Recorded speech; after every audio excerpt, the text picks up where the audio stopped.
हमारा अपराध क्या है?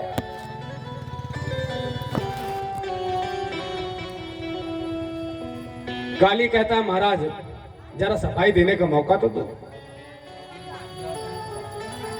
बताओ महाराज सर्प योनि बनाया किसने? भगवान ने कहा हमने बनाया। अच्छा महाराज तो हम सर्पों के मुख में विष किसने डाला? भगवान बोले हमने डाला। काल ने कहा तो महाराज फिर तो निर्णय बराबर है। क्या? बोले तन मन धन सुख संपत्ति सब कुछ है तेरा स्वामी, सब कुछ है तेरा, तेरा तेरा तुझको समर्पण क्या लागे मेरा। ओम जय जगदीश हरे। सरकार आपने जो हमको दिया हमने वो आपको समर्पित कर दिया। अब इसमें दोष हमारा कहाँ है? भगवान ने कहा कि और हमने तुझे सर्प बनाया, तेरे मुख में विष रखा, तो मैंने तेरे रहने के लिए स्पेशल जगह भी बनाई, रमण द्वीप। तू अपना घर छोड़ करके यहाँ गंदगी क्यों कर रहा है? काली कहता महाराज इसका भी कारण आपका वाहन है गरुड़। वो आए दिन हम सर्पों को खा रहा था, हमारा उससे झगड़ा हो गया, इसलिए मैं वहां से भाग के यहाँ चला आया। भगवान ने कहा इतनी बड़ी दुनिया यही भाग के क्यों आया? काली कहता महाराज यहां पर गरुड़ आ नहीं सकता, क्योंकि यहां पर सौभरी मुनि ने श्राप दिया हुआ है। यत्र प्रवेश्य गरुड़ो यदि मस्तान खादितः सद्यः प्राणैर्विमुच्येत सत्यमेतत् ब्रवीम्यहम्। अगर गरुड़ यहाँ आकर के मछलियां खाया तो निश्चित रूप से अपने प्राणों से हाथ धो बैठेगा। इसलिए महाराज गरुड़ यहाँ आता नहीं और हम यहाँ सुरक्षित है। भगवान ने कहा अच्छा तो अगर जितनी ही बात है तो आज मैंने तेरे सिर पर अपने चरणों की मोहर लगा दी है, अब तुझे किसी से डरने की बात नहीं है। अब तू अपने परिवार को समेट और यहां से निकल। इस प्रकार से भगवान ने काली को वहां से विदा किया। भगवान ने उसे अपना दास बना लिया। देखिए दास जो बने तो एक का बने, जो जगह जगह माथा टेकते रहते ना उनका जीवन में कभी कल्याण नहीं होता। वो फालतू कुत्ते की तरह घर घर की ठोकर खाते रहते हैं, दर दर की। इसलिए मन को एक जगह लगाओ। मन कुत्ता दर दर फिरे, दर दर दुर दुर हो, और एक ही दर को है रहे तो दूर दूर करे न कोई। देखो कुत्ता दो प्रकार के, एक पालतू और एक फालतू। पालतू कुत्ता जो है उसको भला कोई आंख दिखा दे? क्यों? क्योंकि वो मालिक के अलावा कहीं और जाता ही नहीं है। जब मालिक देगा खाने को तभी खाएगा और अन्यथा भूखा बैठा रहेगा।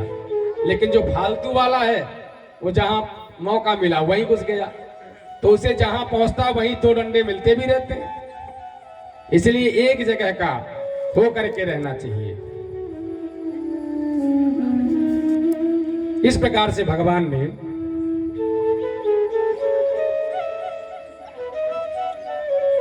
यहां पर कालिया का निग्रह किया। अब कन्हैया जाते हैं सुबह वन को गैया चराने के लिए। भगवान ने गैया चरानी प्रारंभ करी तो सुबह निकलते हैं गैया चराने के लिए और शाम को लौटते हैं। तो गोपियों का समय कैसे कटे? दिन भर कन्हैया का दर्शन नहीं हो रहा, तो एक दूसरे से चर्चा करती हुई आपस में समय बिताती है। चर्चा करती है गोपियां। बरहा पीडम नटवर बपुः कर्णयोः कर्णिकारम् बिभ्रदवासः कनक कपिशं वैजयन्तीं च मालाम् रन्ध्रान् वेणुरधर सुधया पूरयन् गोपवृन्दै वृन्दारण्यं स्वपदरमणं प्राविशद गीत कीर्तिः प्राविशद गीत कीर्तिः। चर्चा करते हैं हमारे प्यारे मुकुट पहन करके, जब बेड़ू निनाद करते हैं बाईं तरफ अपने कपोल को झुका लेते हैं, छोटी छोटी अंगुलियों से छिद्रों को जब निनाद करते हैं तो किस प्रकार से लगते हैं। इस प्रकार से चर्चा करते हुए बंसी के वैशिष्ट के माध्यम से गोपियां भगवान की चर्चा करती हैं। हेमंते प्रथमे मास नंद ब्रज कुमारिका चेरुर्हविष्य भुञ्जाना कात्यायने तवार्चनम। 84 कोष के ब्रह्मंडल में रहने वाले गोपियों ने एक व्रत लिया। प्रातः काल ब्रह्म मुहूर्त में उठती हैं और जमुना जी में स्नान करती हैं। स्नान करने के बाद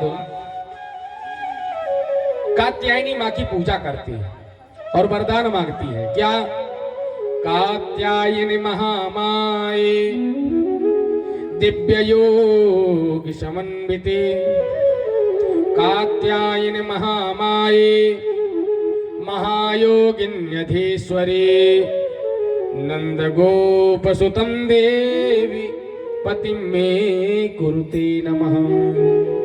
नंद गोपसुतं देवी पतिं मे कुरुते नमः।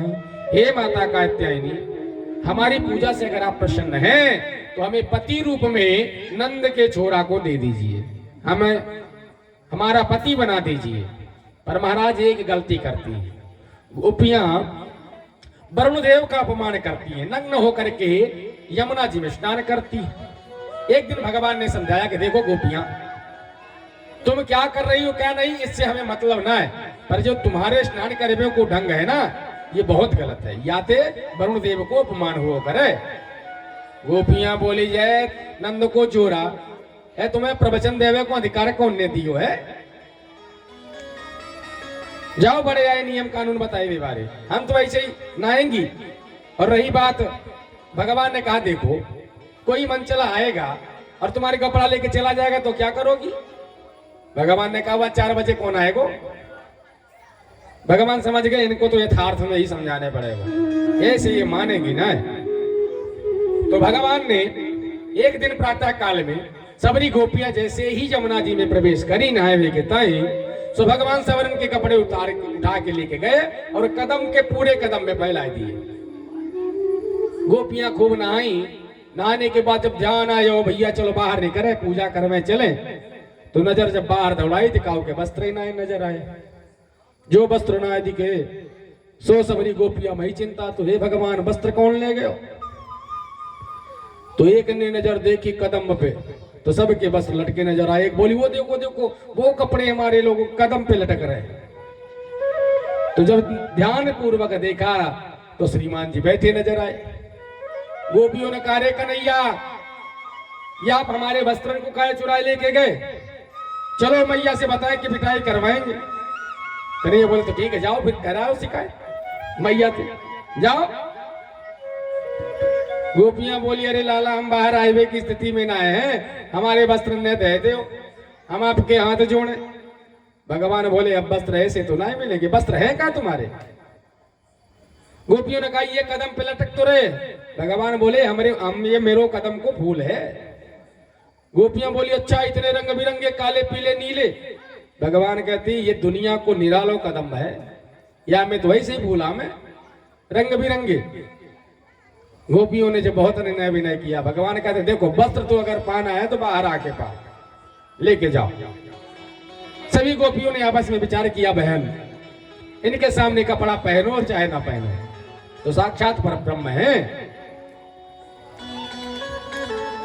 गोपियां सब बाहर गई, अपने अपने कपड़ा लेकर के पहन लिए। अच्छा महाराज, यहां पर लोग कहते हैं भगवान ने कितना गलत किया। तो भगवान ने जब वस्त्र हरण किया उस समय भगवान की अवस्था थी 5 वर्ष। तो महाराज 5 वर्ष के बालक के मन में कोई विकार नहीं होता है।